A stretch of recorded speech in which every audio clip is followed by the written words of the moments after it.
every hardship that you go through, it's a blessing because it's going to make you the person who you are now, and it's going to bring out the new version of yourself. The first person that needs to make you happy is you. If you can't make yourself happy, how do you expect people to make you happy? We meet people for two reasons. Either we learn from them, or either they learn from us. Every successful person has got haters. Drop your ego and be yourself.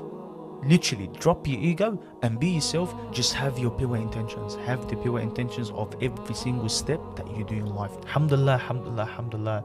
Like, this is the biggest blessing of my life. Earning people's love, earning people's respect wherever I go. Your weapons is not these. Your weapon is that. That is the most important thing.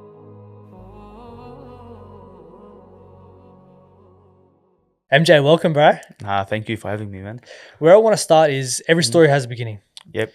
Every podcast kind of likes to go in chronological order. I like to be different here. And for me, your parents, your loved ones, your siblings play a big part in your upbringing. Right. There's a lot of pivotal moments throughout your growing up, and whether that's for good or for bad, but it shapes you into who you are today. What are some of those pivotal moments that you feel really shaped who MJ is? I would say the hardships before the success, the sad days before the happy days. It's all about how do you control your sad days and how do you push yourself, and knowing that every hardship that you go through, it's a blessing because it's going to make you the person who you are now, and it's going to bring out the new version of yourself. So I would say the hard moments. What were some of those really hard moments for you? I would say my childhood, my upbringing, maybe. Because you were born in Lebanon, right? I was born and raised in Lebanon. I came here in 2006, and the fact that my parents were divorced at the age of 5, when I was 5 years old, and and my dad, I used to live with my dad, from the age of 5 to the age of 12. And we used to visit my mom literally one day a week, from Saturday morning to Saturday evening. And then he used to come and just pick us up.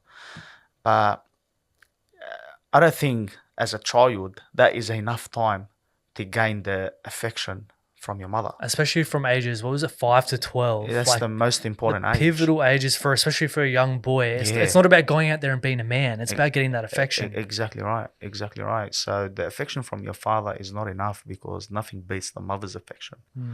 And when my mom got remarried and then she came here to Australia, before she came here, her number one rule was, I won't come here without my kids, which is me and my sister. And at the time, it took my dad a while to get convinced to actually let go of us to my mother under her duty of care. And when we did come to Australia, I was 12 years old. And that's when I lived with my mum. But now, my dad lives overseas. So from the age of 12 till now, up until this day, I don't have the affection of a father. Speaking to him on WhatsApp, it's not just, it's not enough. Yeah. So, that could be my hardest moments. You know what I mean? I'm used to it now. Don't get me wrong. But there is times where I think to myself, man, I miss my dad. There's things that I go through in life that you need your father. You want to speak to him. Your mum won't understand it, but your father will. And if I'm just going to pick up the phone and just speak to him and have a chat with him, but hey, I want to give him a hug, man. I want to feel like he's right next to me. You know what I'm trying to say? When was the last time you seen him? The last time I seen him was back in 2017. I went down to Lebanon for 3 weeks. And that was the last time I'd seen him. So 18, 19, 20. So 7 years. Yeah, wow. So that was 7 years ago. I seen my dad. It's interesting how that all panned out. Like from 5 to 12, when you needed the affection most, you didn't get the affection. And I didn't get it. And then from 12 to 18, when you need your dad in your life, you didn't have that as well. I got goosebumps, yeah. Who were some of the male role models that you looked up to? Because obviously as a 12-year-old, you're like, okay, I need someone to guide me here. What kind of direction did you go in there? My biggest role, like my most important role model after my father, so after me, my sister, and my mom, we came here. Believe it or not, it was my stepfather, man. Allah yarhamu, he passed away. He passed away a while ago, and he was a great man, and I'll never forget him, man.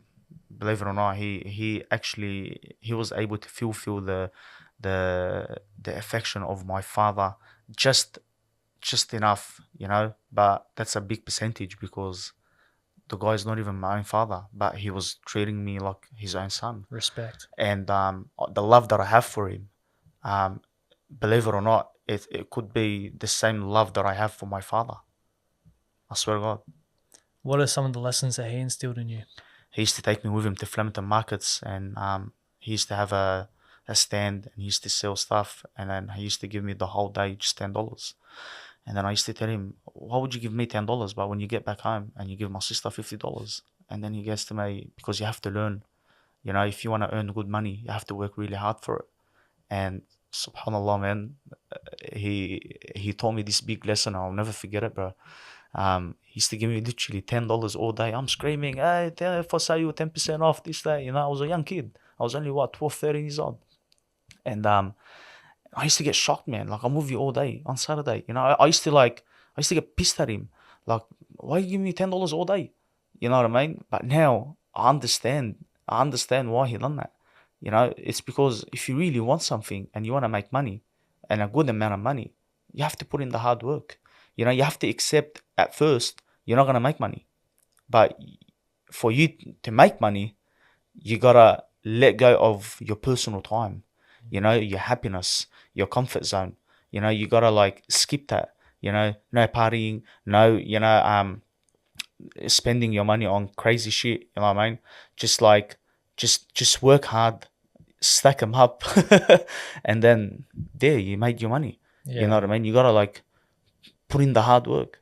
Easy work is not gonna make you the money. You know what I mean? When I come to you and I tell you, hey Nick, I'm gonna give you $500,000. Yeah, there you go. That $500,000, Nick is gonna waste it within probably 6 months. Means nothing to me because It's I haven't not- earned it. Exactly right. Exactly right. This is why when you buy something, it's like a little baby when he gets a little push bike. This push bike, it's like a Lambo for him. Don't come near it. You'll see him. That's like me when I was a kid. I used to wash it. You know what I mean? Like full wash it. The wheels, the You tires. took make it pride shine. in what you Exactly owned, bro. right. Exactly right. When you work hard for something, you take pride and you cherish this thing. But when someone comes and gives it to you, it doesn't mean nothing to you. That's a big lesson that my own father instilled in me too. Is like work hard for it and then take pride in it as well. Yeah. Because it wasn't easy to get. So No, don't disrespect it because it exactly. can as it comes, it can just easily Just go gotta too. always appreciate it. And mate, I'm a person that I'm a very appreciative person, very loving person, very caring person. You know, um, when you come to my place, I appreciate you. I'll do anything to please you. You know, I'll just like I'll be lost how I'm gonna make it up for you. Make your coming worth it. You came to me. I have to make it worth it. I have to make you feel welcomed because this is how much I appreciate you coming to my place, coming to my shop. Supporting me. The love, the people on social media, the messages, the beautiful messages. You know what I mean? All that. I see it all.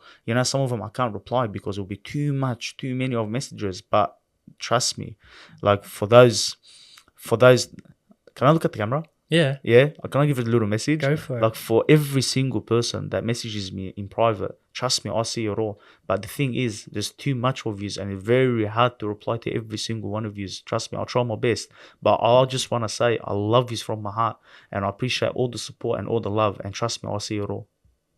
That's beautiful, man. And with that lack of affection that you got growing up, it would have been so easy just to close your heart and just Become be angry and have resent dead, towards the world, numb. right? Yeah, But what it goes to show is at our core, that's what we are. We're love. We're energy. yeah, And we're both fathers. We know what it's like to have kids. And no matter what goes wrong, they're just always loving and Exactly they're caring, right. man. And that's what's beautiful about it. And we need to tap into that a lot more.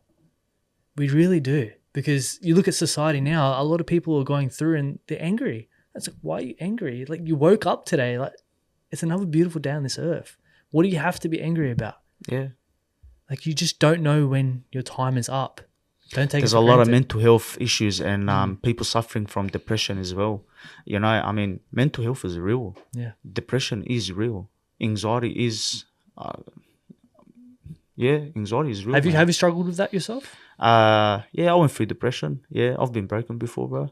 Yeah. No one, everyone has. Yeah. You know what I mean? What makes you give podcasts and listen to people's stories? I'm sure you went through something. If I was to open up a podcast and interview you, you're gonna have a beautiful story to tell. That moment you mentioned, you said you've been broken before. What was that? Was that your upbringing, or was there something deeper there? To be honest, I would say I'm one of the blessed people to be tested with many few things in life. You know what I mean? And I'm blessed in a way that God only tests who he loves. You know what I mean? And falling into a test, it's the biggest blessing in a way that it's gonna bring out the new version of yourself. And then after you heal and you go through the healing process, you're gonna fall in love with the new version of yourself, man. So this is why when I face a hardship, I ask Allah subhanahu wa ta'ala, I say to him, bring it more. You know, because this is the biggest blessing right now. It's happening with me. You know, I'm learning something new. I'm seeing the true people. I'm finding out who's the real people around me and who's not.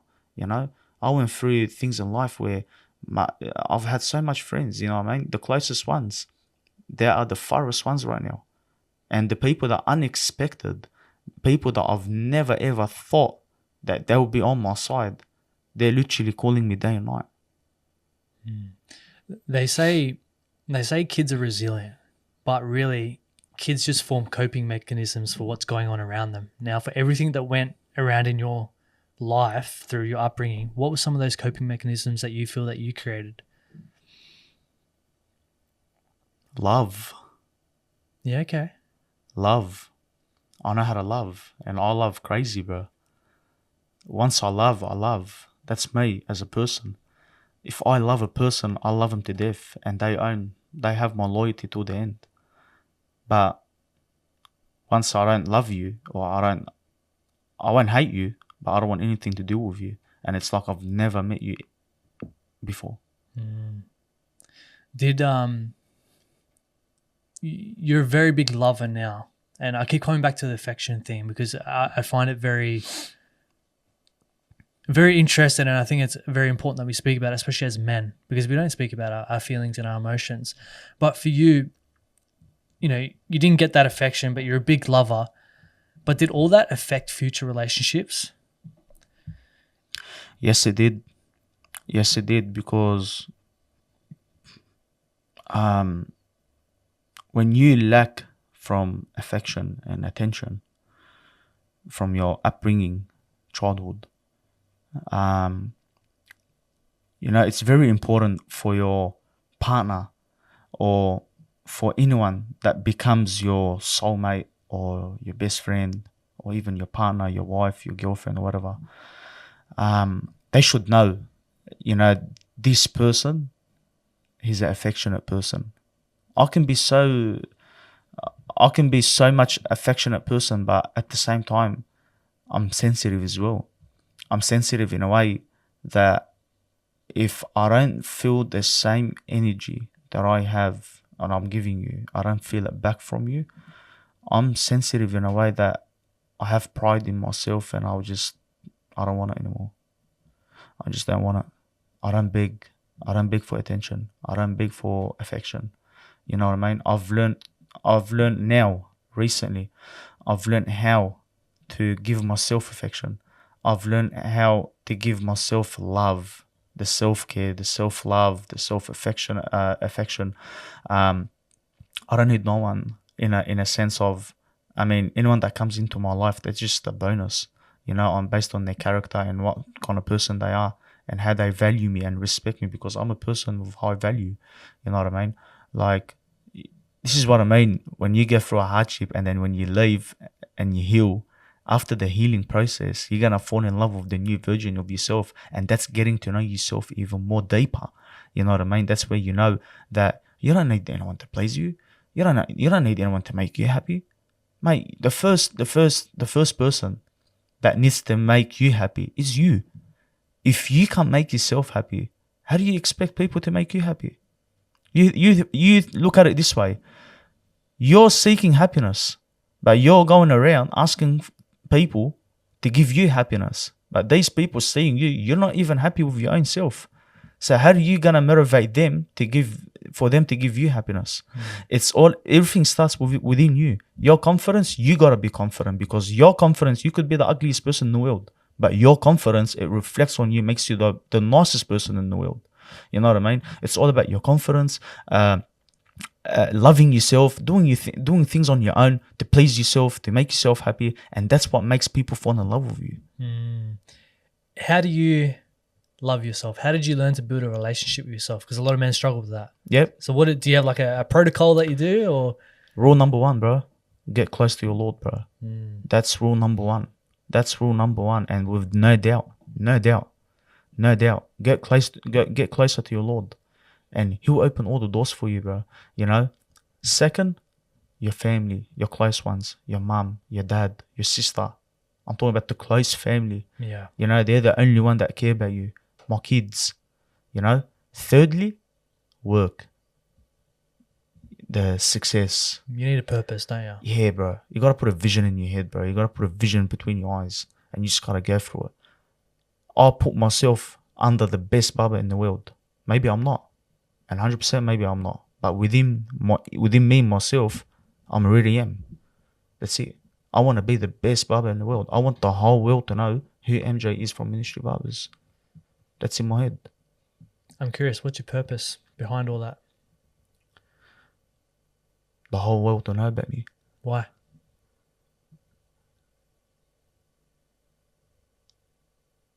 Because I want them to know that who MJ is.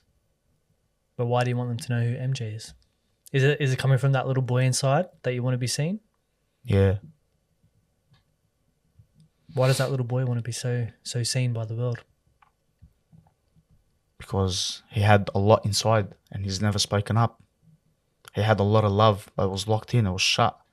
That's why all my love comes out, and I'll give it all to the youth and to people that I meet. You know what I mean? It's, even if you do me wrong, like, I can't control it, man. I got a soft heart. I have to forgive you. But when you do me wrong to a certain level, yeah, I'll still forgive you, but just stay away from me. Just stay away from me. I don't want nothing to do with you. My heart is numb. I could be in love with you. You know, I could be in love with a girl, for example. You know, in love, deadly in love. But if you break me, that's done. I'll start getting upset on myself that I can't even give you that love back. Because when I was there and the love was there, you took advantage of it. And now that I can't give you that love back, it hurts me. It hurts me because now that I know you might want to come back, or you want to be in my life or whatever, but I can't because when I love deeply. But once you do me wrong, and I'm not saying just once, there's a lot of build-ups. It takes me a lot. I'm very patient, bro. Like, I got patience. You know, you keep doing me wrong, you know, putting someone down or whatever, you know, it just numbs me. You know, you're taking that feeling away from me slowly until, like, I got nothing to give you back. Is that little boy inside at a level still hurt? Everyone's still hurt. Everyone's still hurt. Whoever says I'm not hurt, everyone has a pain in their heart that's hidden, but it's all about you. How do you control it? You know, you choose to hide it, to turn it off, and you choose when to turn it back on. But when you turn it back on, it's under your control to turn it back off. You have to be strong like that. You have to say to yourself, that's it, past the past. You know, we don't look back. We move forward in life. If little Mohamad was sitting right next to you right now, what would you say to that little fella? Don't change. Don't change. Be the same person as you are. No matter how much people do you wrong or show you love, don't change.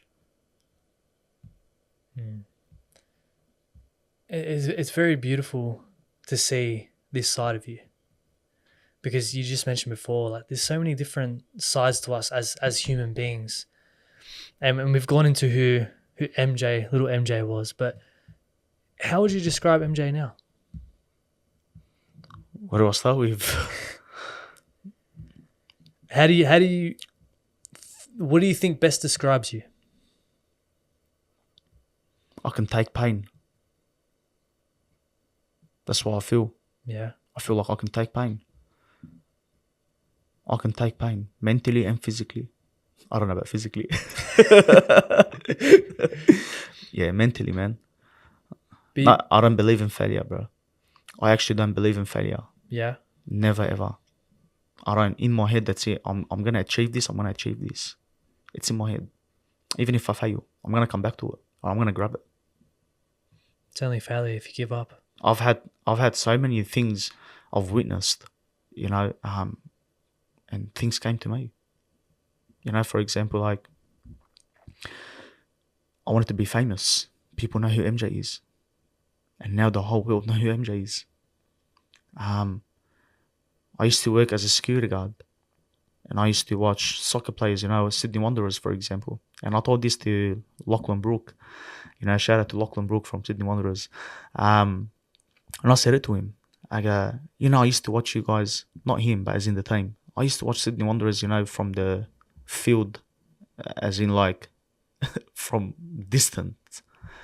And I used to be a sickie, okay? And I used to say to myself, wow, man, do you reckon one day I'll be able to cut one of these celebrities? And look at them now, man. I've got a few of them that comes to me. And I never went out of my way and approached them. Hey, man, look, maybe if you can come past my shop, I'm willing to give you a free cut. Nah, they came to me. But they came to me, why? Because they seen something good in me, And I have the best of the best conversations with them. Dylan, Lachlan Brook, Anthony, even other fighters, Billy Dip. Billy Dip, I used to watch him on TV. I used to watch him on TV when I was a kid. He's fighting, this and that. And I'm thinking, wow, man. Billy Dip, bro. Wow. He's a beautiful human. I've had him on the podcast as well. Yeah, I thought to myself, would I be able, one day to cut his hair? Me and Billy Dip became brothers. Literally. We went on a trip together. We spent some good times. Good talk. You don't meet people in life for no purpose. Every person you meet in life, there's a purpose behind it. What is it? It's unknown, it's unseen. We just gotta wait and see what was the purpose of me meeting you. And I always say, we meet people for two reasons. Either we learn from them, or either they learn from us.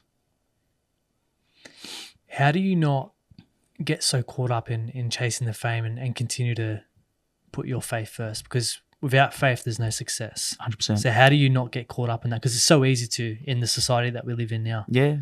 I can have that ego. You know what I mean? I can feel something, but where's that gonna take me? That's not gonna take me. That's gonna take me to one place only, which is hate. People start hating on me. You know what I mean? Me, front of the camera, when I'm doing my videos, my contents, whatever, I'm a completely different person in real life, man. I'm a person that you might look at me on the video, like especially for other people, the ones that don't know me personally, like they'll ask people like, hey, is he like that? Like, is he just like, funny and just doesn't care, 1, 2, 3? Nah, man. Nah, come sit down with me, have a chat with me for 5 minutes. You'll be impressed. You know what I mean? I'm very serious and I can have a serious conversation with you.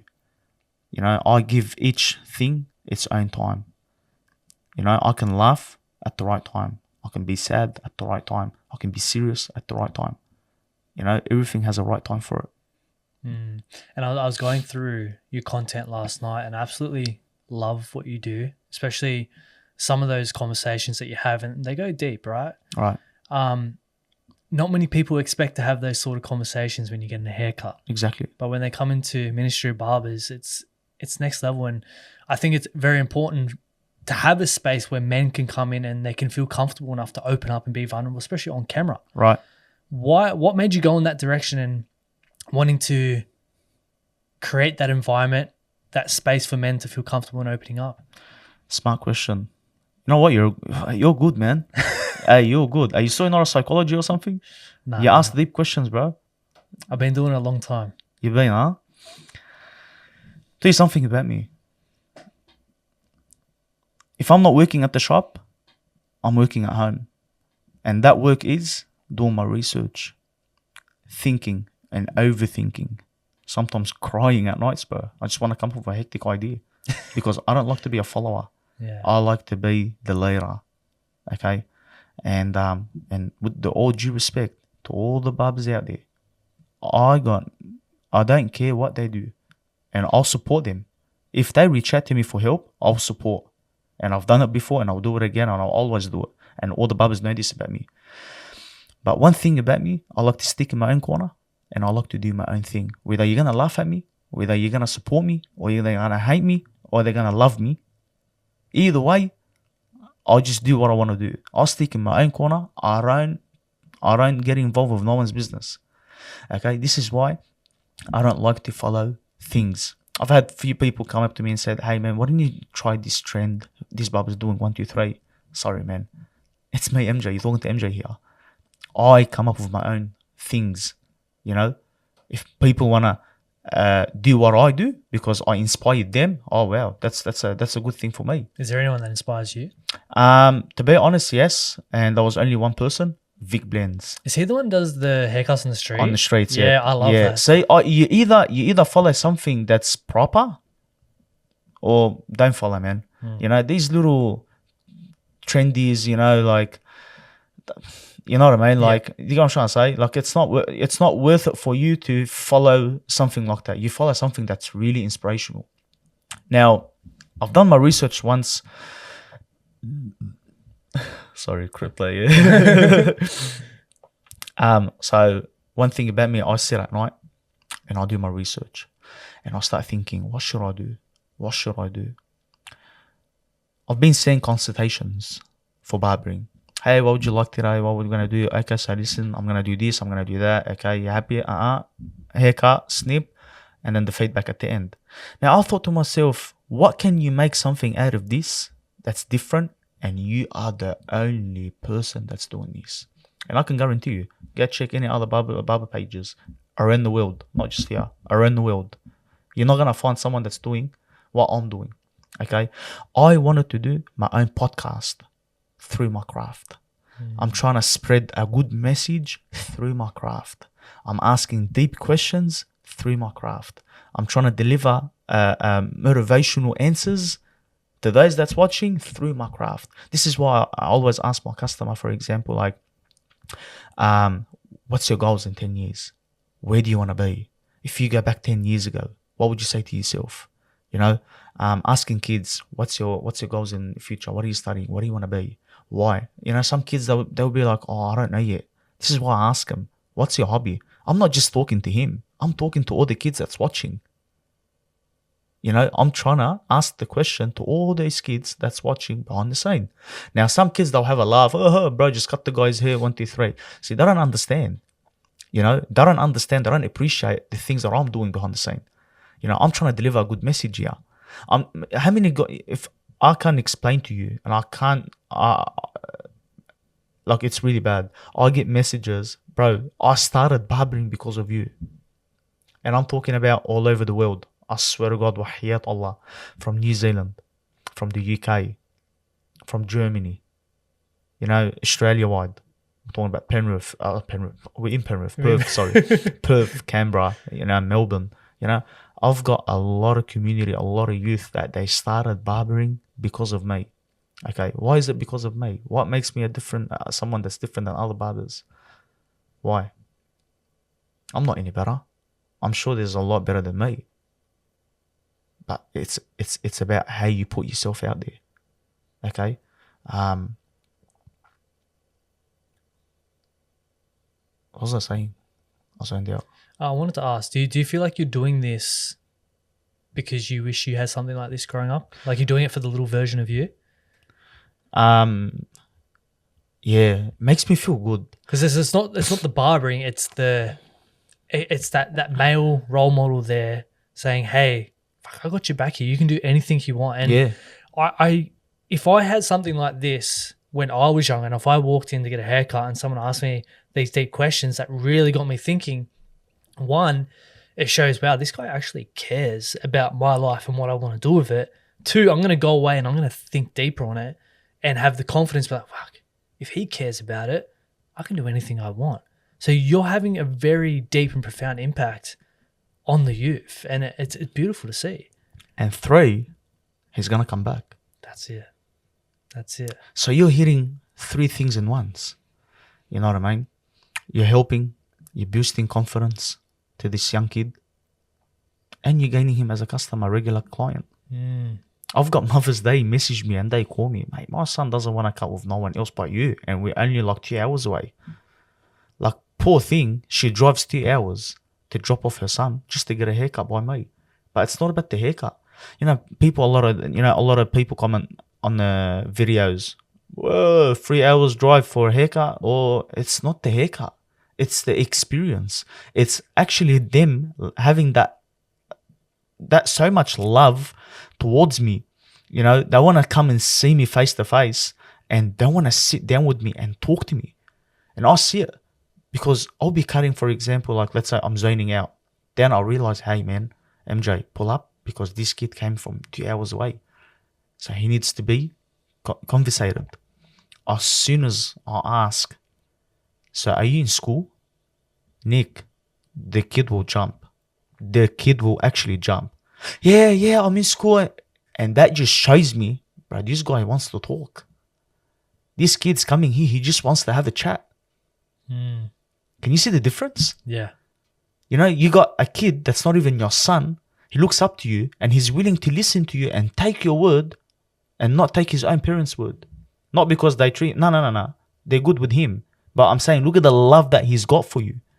You know, if I tell him, for example, trust me, look, don't go, we'll short it a bit, okay? Mum is a bit upset. She needs her hair to be a bit short. But listen, I'll do it in a way where it will make you happy and make her happy. And she's your mum. We've got to be nice to her, you know? Oh, okay, no worries. Bang. And then the mother looks at me, hey, you just convinced my son to get short. Okay, yeah, he listened. Because he doesn't listen to me, he listens to you. I had a client. He was diagnosed with cancer. And he beat it.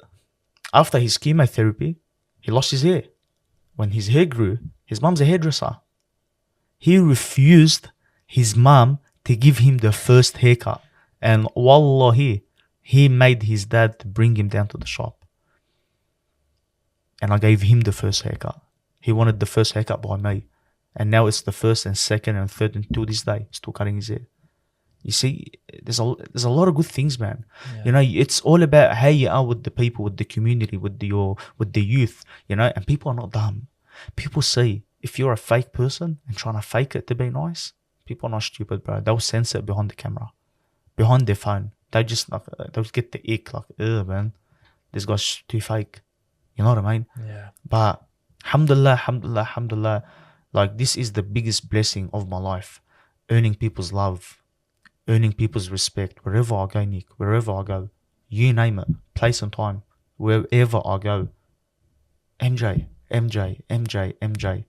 you know, people like, and I'm not saying just Arabs, nah, man, even the like all culture, all the cultures, literally all the cultures, from Chinese, like from Asians to, you know, to all my Toko and my Sole and my Uso and all my Aussie brothers, and like even the girls, that, bro, you name it.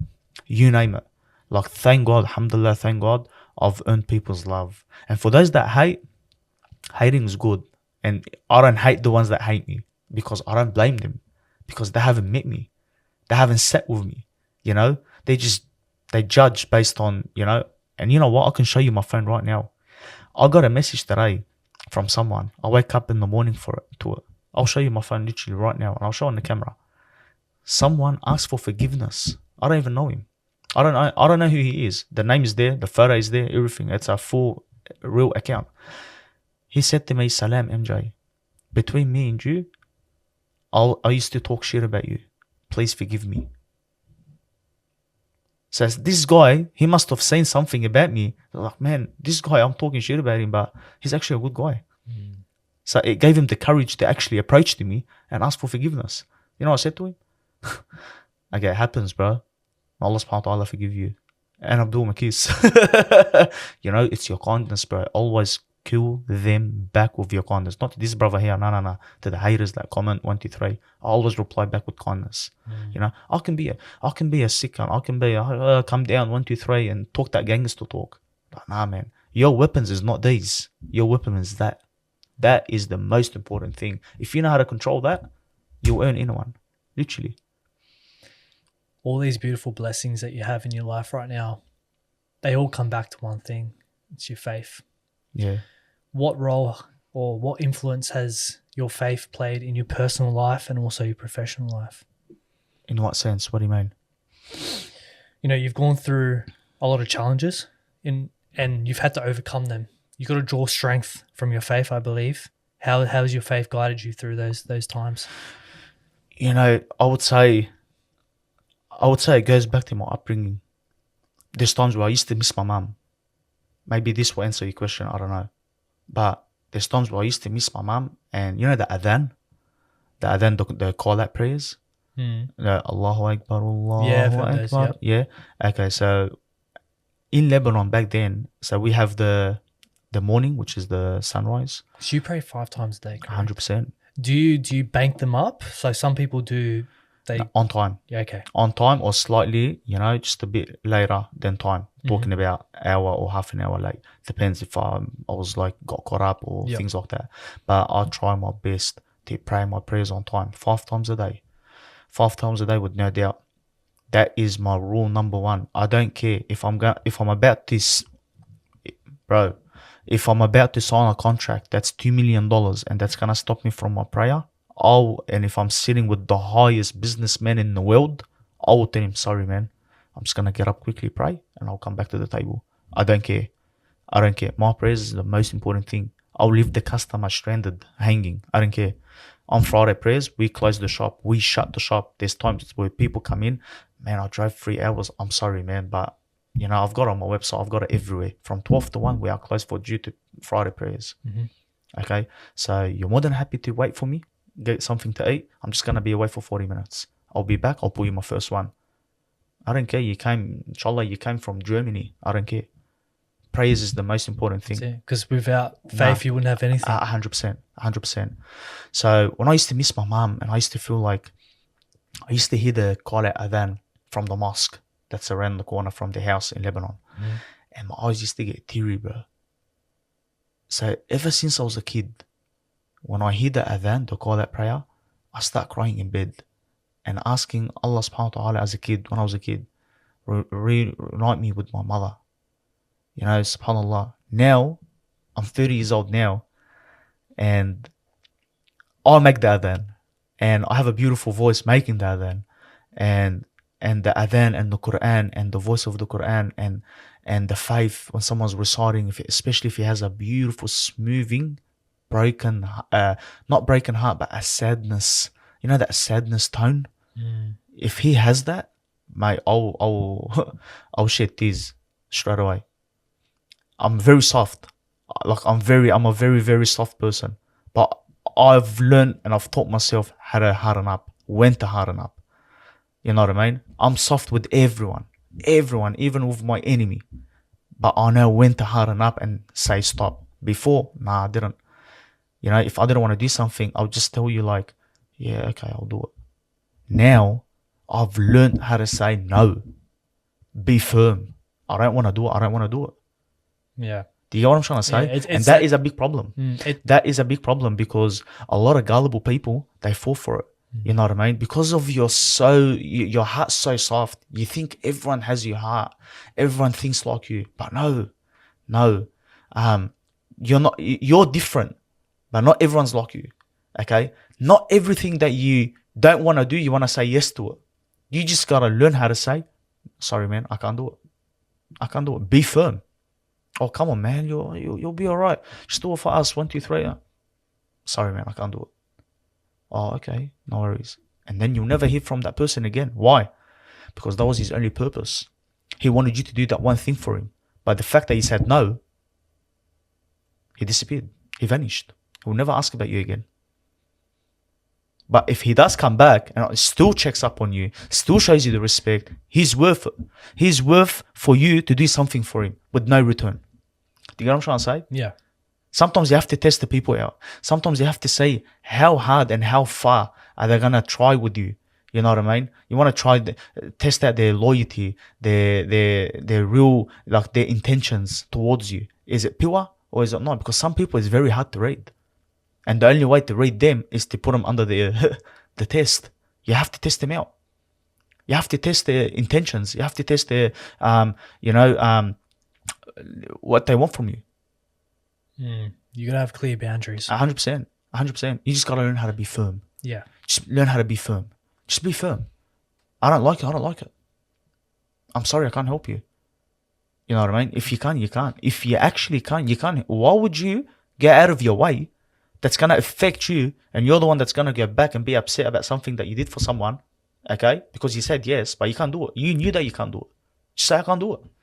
I can't do it. And it takes a lot of...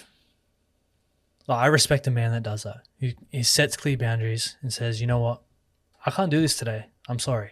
It's like, okay, cool. I respect that as a man, because there is a lot of men out there that go, the yeses, right? The pleasers, that I'll do anything for you. And then they go home and then they hate their lives and they hate themselves. And it's like, it's because you didn't set that clear boundary within your life. Yes, you're going to get people that are not going to be happy with that boundary, but are they the right people for you? Exactly. 9 times out of 10, they're not. Set a clear boundary. I'm curious. If you could only have one guiding principle or a passage from the Quran to use for the rest of your life, what would that be? That will be, subhanAllah, I've actually had this one verse and it's always in my head and it's always with me. وَمَنْ يَتَّقِ اللَّهَ يَجْعَلْ لَهُ مَخْرَجًا وَيَرْزُقْهُ مِنْ حَيْثُ لَا يَحْتَسِبُ. So whoever obeys and وَمَنْ يَتَّقِ, so whoever, I don't know how to put it, I don't know how to say in English. Okay. So it's more or less whoever obeys or fears Allah, وَمَنْ يَتَّقِ اللَّهَ يَجْعَلْ لَهُ مَخْرَجًا, he'll make an exit of every hardship for him. And he'll give him rizq from unexpected ways. So rizq can be money, health, kids, status, the love of the people. You know, that's all rizq. You know what I mean? So this verse is my favorite verse. وَمَنْ يَتَّقِ اللَّهَ يَجْعَلْ لَهُ مَخْرَجًا وَيَرْزُقْهُ مِنْ حَيْثُ لَا يَحْتَسِبُ. مِنْ حَيْثُ لَا يَحْتَسِبُ. So put faith first and, all the good things will come your way. That's it. Just have your pure intentions. Have the pure intentions of every single step that you do in life. Me coming here, I've got the pure intention that I want to say things. Some people might like, that's too deep. That's all right, because it's going to inspire a lot of people. That's my intention. You know what I mean? People don't speak up. I can speak up. And I'll put my head up. I'm proud. I got nothing to hide. You know what I mean? I got nothing to hide. I'll say it as it is. Because I know through this, how many people are going to speak up?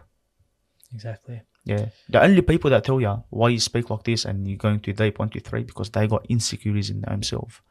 They can't do what you're doing. You know what I mean? This is why other people hate on you.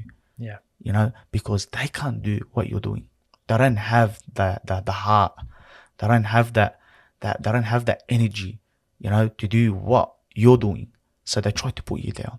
You know what I mean? So if you're gonna listen to them, you'll always be down. You'll be with them. But nah, you gotta block all these people. Put a vision. Put it this way. Just look straight, and you're gonna hear sounds and voices coming. Stop. Shh. Vision, and do what makes you happy. Do what your heart tells you. Be yourself. Don't fake. Don't be fake. Be original, as it is. Mate, I just came. Normal. Me. Mohamad, you're a big inspiration to a lot of the youth. You're a father yourself. You got 3 beautiful kids. What impact are you having on their life? My kids, wherever they go. My dad's MJ from Ministry of Barbers.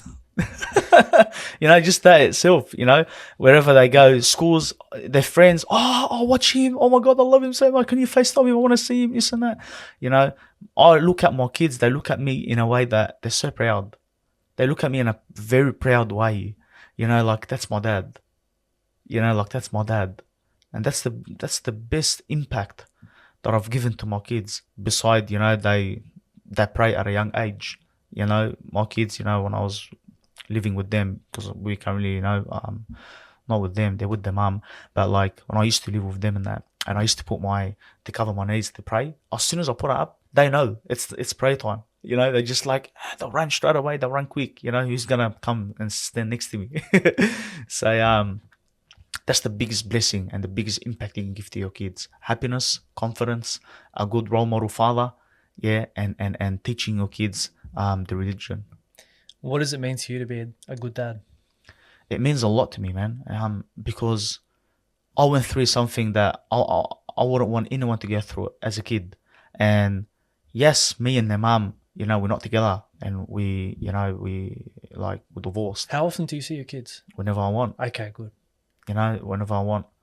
Alhamdulillah, you know, I don't have a problem with that compared to what's happening on out there.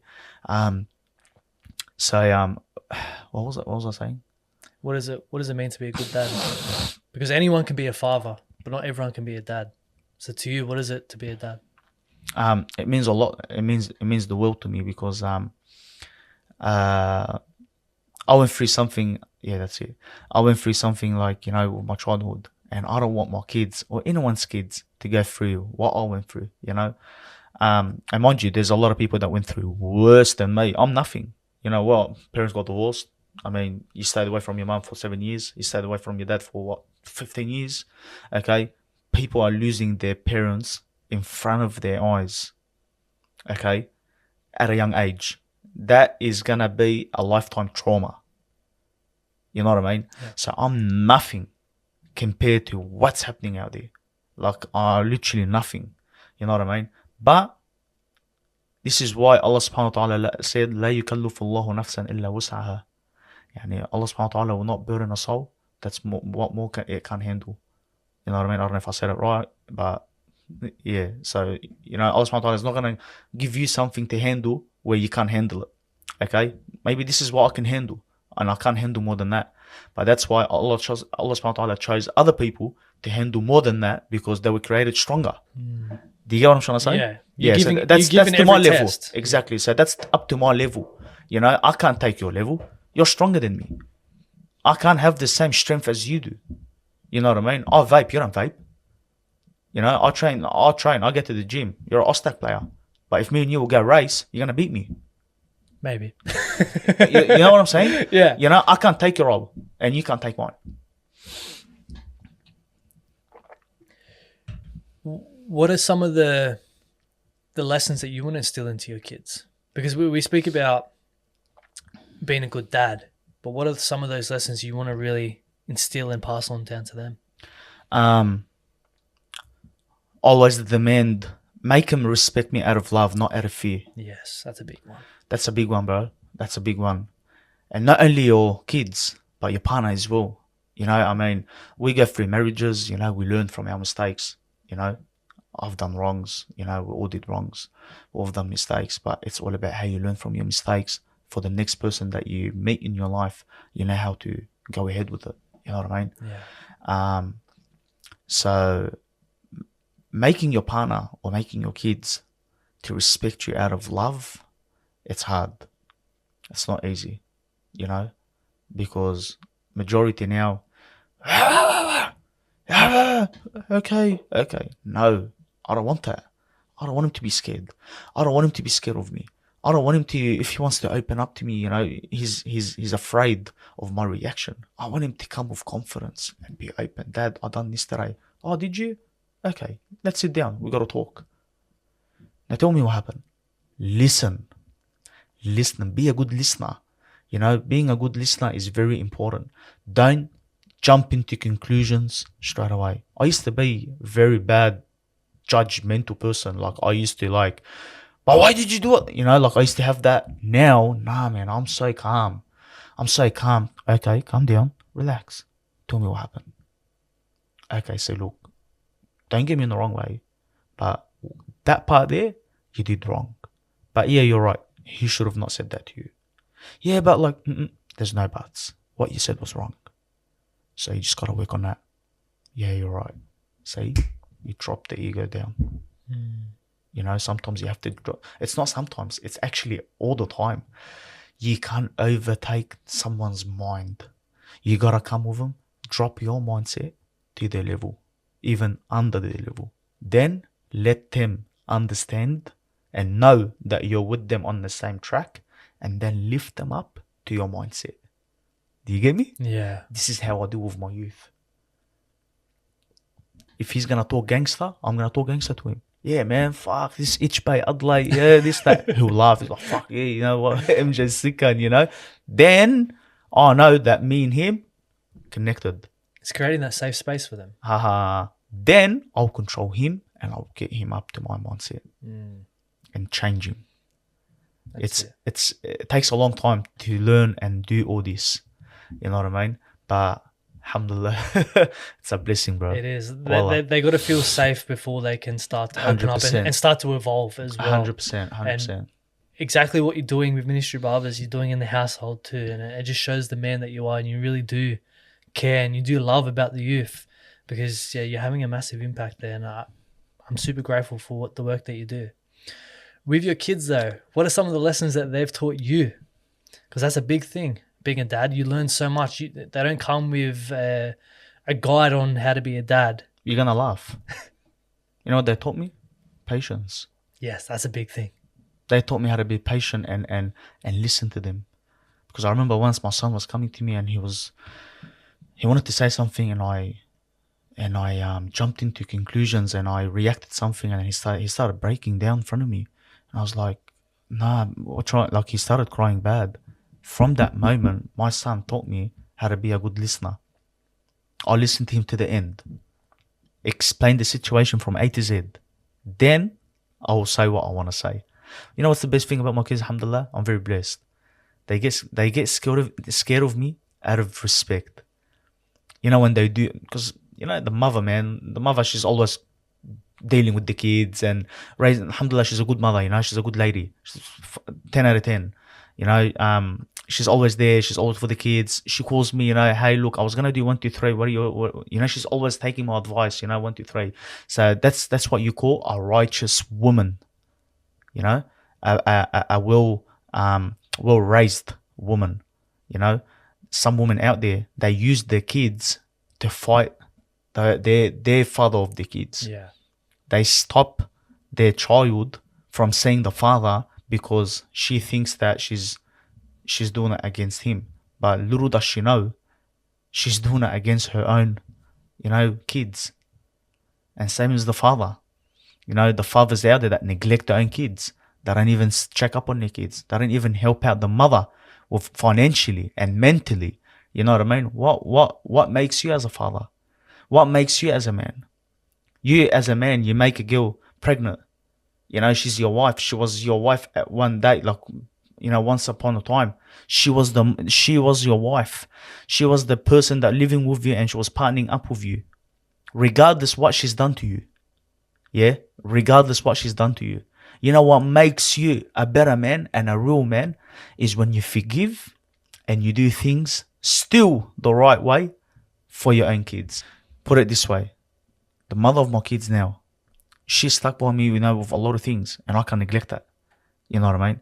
So I told the mother of my kids one thing. I promise you, I will never let you struggle in your whole life. Why? Because she doesn't give me headaches. You know, she's raising the kids, she's doing her thing, she's respecting herself. You know what I mean?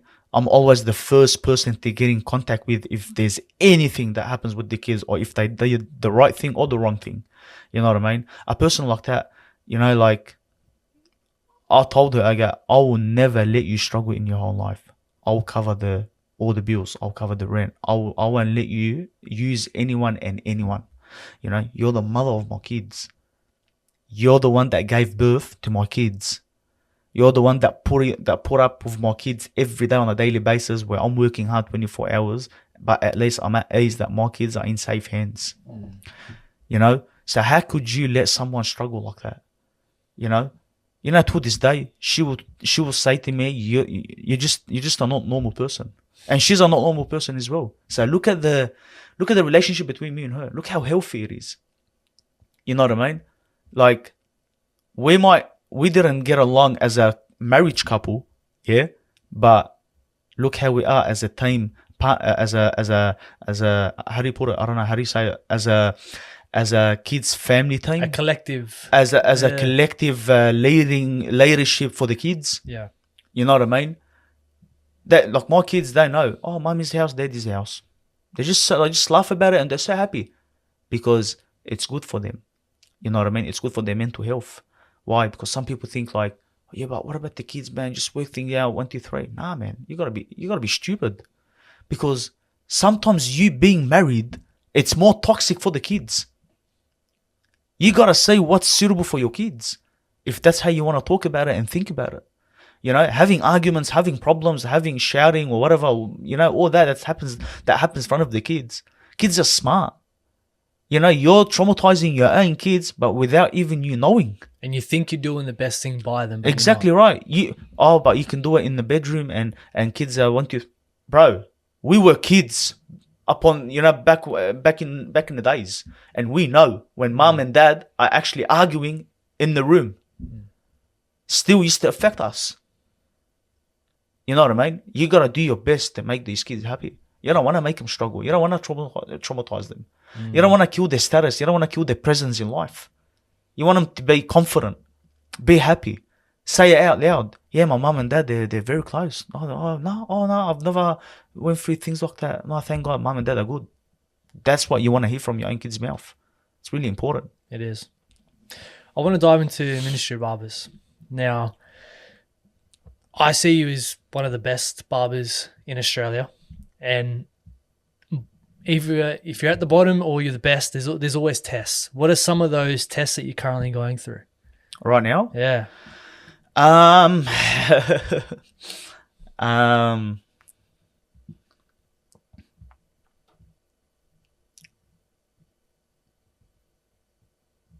Maybe the negative talk that I don't see and I don't hear.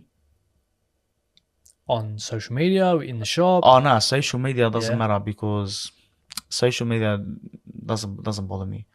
But I know that, look, every successful person, he's got haters. Yeah.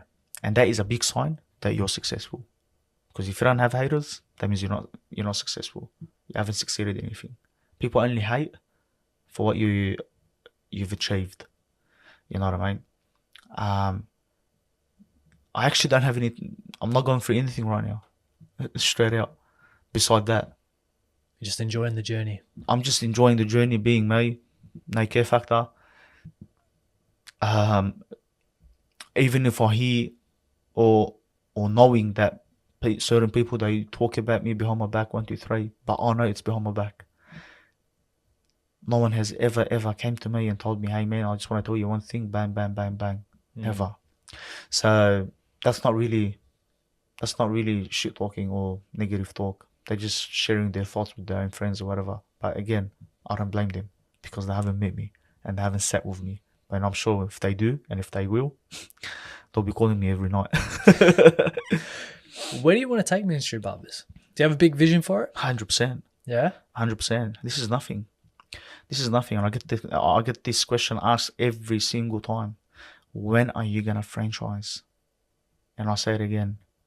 I don't franchise just like bang, I want to franchise. No, I want to build the most out of the name first, and then we'll franchise. So right now, inshallah, I'm starting to look into franchising now. I'm gonna start running a few ads, whatever. See whoever's interested wanna come and buy in. But the person that has to buy in, I have to offer him training myself. Training not as in fading techniques and all that. That's part of the package. Yes, I gotta see his technique and he has to, because every barber has his own recipe. It's like every restaurant. What makes a good restaurant to a different restaurant is the recipe. Now, my recipe is the techniques. My recipe is the character. My recipe is the customer service. My recipe is reading people's faces at your shop, the ones that are sitting down, not being spoken to. You know, you got to be on the ball. You got to know who's enjoying the vibe in your shop. So you've got two people that just met. They're talking, having a mad conversation. Okay, as you're cutting, you're watching. Okay, then you see this dude sitting down on him, you know, just like feeling like, you know, that's why you have to learn how to break the ice. Hey, champ, how's it going? You just finished work or? And then you will see his reaction. Oh, nah, man, nah, just a day off today for I'll come in, get a haircut, get freshed up, body man. You know, that's that. Oh, no, I won't be long, yeah. I'm just going to finish up and I'll be with you soon. Oh, no, bro, cheers, bro, take your time. Then he'll jump back on his phone and he'll scroll his phone. But the moment that he's scrolling on his phone, you know, inside, he's talking to himself. Fuck, man, this is a great place. This is a great place. This guy just gave me the value and he actually like opened up a conversation with me. And I'm not even on his chair yet. This plays a big role. Customer service. If the customer's wrong, you gotta know how to approach it to him. That, you know, okay, I understand. You said to me 1, 2, 3, but the reason why I done that is because 1, 2, 3. Now, I'm happy to do what you want, but try it out and let me know next haircut. If this is something that you really like, we can stick to it. If not, I can change it for you the way I want to do it. Instantly, you earn his trust. Yeah.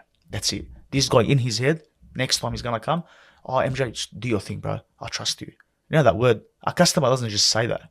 He's not going to come and flog out $50 for his haircut and say, I trust you, just because, oh, he trusts you. Nah, bro, he trusts you. It's a big word. Do your thing. That's it. And the reason they're saying I trust you is because you care. Exactly. You genuinely care. You're not just, as you said, 1, 2, 3, I'm just going to cut your hair, see you later. Yeah. No, you care about the whole experience and making them feel safe. Yeah. Trusting in you to cut their hair the way that you feel is best, but also giving them the hairstyle that they want too. Exactly. Another thing, for example, no gangster music in the shop. I mean, yeah, I'm like, you know, my faith and all. I'll play Quran first thing in the morning. First thing, all my workers know this, from the Christian to the Muslim. Okay, if the Christian's opening up, he'll put the Quran, you know, because the Quran, it's a blessing for all of us. You know, even for my Christian brothers and my Christian sisters, you know, it's a blessing, bro. It's blessing words. You know, it's even if like, you know, you don't believe in it or whatever, but still it's a blessing. Yeah. It's love from me. This is a love from me to you. You know, I'm not telling you, listen, I'm not telling you go become Muslim or whatever. I'm just telling you, just this is love. This is just my love from me to you, from a Muslim brother to a Christian brother. Yeah, you know what I mean. So Quran plays on first thing in the morning. The boys come in, whatever. You know, Quran, whatever, to like in the afternoon, and then after that, put some music. But when I say music, it's like, it's not like, yo, I fucked you, bitch, you know, click me, like, what's up? No. You know, I ain't a killer, going to push me, revenge is like this spiritual, next to keeping, you know, nothing like that. You know, nothing, because you got to understand, you got families that comes to your shop. Yeah. You got ladies that comes to your shop. This is what, I don't want my barbershop to be just crowded with men and only men and gangster people. No, I don't want that. You know, I'm trying to build a brand where it's unique. It's family orientated. Okay. I have people, they let their wives literally bring their kids to the shop. Why? Because they trust MJ. They know MJ how he's like. You know what I mean? If one of the boys says something out of line by accident, a swearing word or whatever, with in the middle of the conversation between him and his client, yo, oh shit, sorry. Sorry, man. You know what I mean? He'll say sorry because the respect. Okay? People come to you because they trust you. People come to you because of your reputation. And that's one thing I care about, my reputation. You know, I'm not willing to risk my reputation because of anyone. I'm someone that I really care about my reputation. Reputation means the world to me, bro. You know, take the money, take everything off me. I don't care, but don't take my reputation off me. That's what's my fee in my craft. If I give you a word as a barber to another barber, I'm gonna stick to my word. Yeah. You know what I mean? I will never ever speak or talk down any other barber's work. I get clients that would say like, oh man, I went to this place, 1, 2, 3. They will expose other barbers. Maybe, and it happens with me. Clients from me, they'll get another barbershop, just because like I didn't understand what he wanted, 1, 2, 3. In his head, like he stuffed up my hair. Mind you, probably it's not a big stuff up, but in his head, it's a big stuff up. He'll go to another barbershop. Oh yeah, I went to MJ, 1, 2, 3, blah, blah, blah. Now it's up to the barber how he's going to take it. Okay. With me, it's all good, man. Maybe the guy didn't understand or whatever, but he's a good guy. That's it. I'll end it right there. I will never ever talk down any other barber's work. Never. Because that's not my thing. Because I don't care what the other barbers do. I don't care. I actually don't care. Because I'm not asking for anything. I don't need other barbers to come and help me to do something. And they don't need me. I'm a barber myself. He's a barber himself. He's trying to make a living. I'm trying to make a living. It's all about how we market our work. The more effort and the harder work you put in, that's what gives you back in return more than the other. Okay? It's not about your haircuts. Bro, I can get 3 barbers right now and we both cut hair, yeah? We're going to give the same quality haircuts. But it goes back not for the haircuts. It goes back to your character as a person, as a customer service, how you're on the ball with things. That's what makes you a great barber. A lot of people that open up barbershops, bro, I don't know, for some reason, like my haircuts are good, but I don't know, I'm not getting as busy. What's the tips that you can give me, for me to become busy and have a busy barbershop like yourself? It's very hard to explain. It's very hard to explain because you got to have it in you. Yeah. And the time that you fake it, people's going to sense that you're faking it. You just got to drop your ego and be yourself. Literally, drop your ego and be yourself and just give things. Like I'll have family come in, him, his sons, whatever, 5 kids or 4 kids and him, a bill of $300 or $200 or whatever. Bro, offer, give 3 things. Here, boys, that's 2 waxes for you. That's styling powder for you. That's a styling comb for you. Instantly, the father is going to look at you like that. Wow, man. Wow. This guy just loves to give things for free. I'm doing every week giveaway. Why? Just for the upcoming barbers. I'm giving them a clipper, from Taft, which is I'm the ambassador. And what makes me do that? Why? Because I'm trying to build a community, bro. I'm trying to build a community where these youth looks up to me. Okay, and I want to be the reason to help them. And I've got monster ideas. This is nothing. What, clippers every week? That's nothing. I'm not going to say here, but there is things coming that's going to be like, wow. It's going to be like an article straight out. It's going to be really good. Here doesn't stop. Here is always working, thinking. I'm just an overthinker person. I love thinking. I love to work here. I'll create. Bro, I'm talking to you and I'm looking at you straight to your soul. I'm trying to study you as a person. I'll find your weakness, what you want to hear, what you like, and I'll come with you in that way. That's me. We can have all the fancy clothes, the money, the business, but we don't take any of that to the grave with us. 100%. What truly matters to you? My good deeds, my good advices, the things that people remember me for the good things. Mohamad, this has been a very beautiful conversation, and I thank you for coming in here and opening up as you have, because I don't feel many people have seen this deep side of you. Yes, you're a big lover, and you are vulnerable in what you do, but to see this side of you on a podcast and opening up on all the depth that you have, man, I appreciate you, because a lot of men won't do that. So it shows the man that you are to be able to come on into a new environment, meeting someone that you haven't met before and open up. So, man, I really appreciate that. It means a lot. No, I appreciate you for, reaching out to me. And this is for you and for the people that's watching, you know what I mean? I just want to give a little advice, to everyone, whether you're a female or you're a male, suffering from mental health, depression, or any sort of illness. Get close to your Lord first. Believe in yourself. Don't ever doubt yourself. When these negative thoughts hits your brain, brush it off and say, wipe your tears and say, I can do this. I can do this. I'm going to get up and I'm going to start from, for example, going to the gym. I'm going to start praying. I'm going to get back to the gym. Even if you look not that much good, but trust me, You start working. If I show you a photo how I was a year ago, I was like a stick. But now, 87 kilos, baby. You got to learn how to work on yourself. You know, surround yourself with very good surroundings. Okay? Positive people only. Any person that comes in your life has negative thoughts or anything got to do with negative conversations, brush them off. Tell them, sorry, mate, I don't want to hear it, because that's going to trigger you. Surround yourself with positive people that just makes jokes, happy, feeling loved. If you want to be my friend, talk to me. I'll make you laugh every day. I love you, bro. Right. We have a closing tradition where the previous guest leaves a question for the next guest without knowing who it is. Now, the question for you is, what was the single worst thing that you went through at the time? It felt like, oh my God, the world's ending, but it ended up turning into the best thing that you've ever gone through.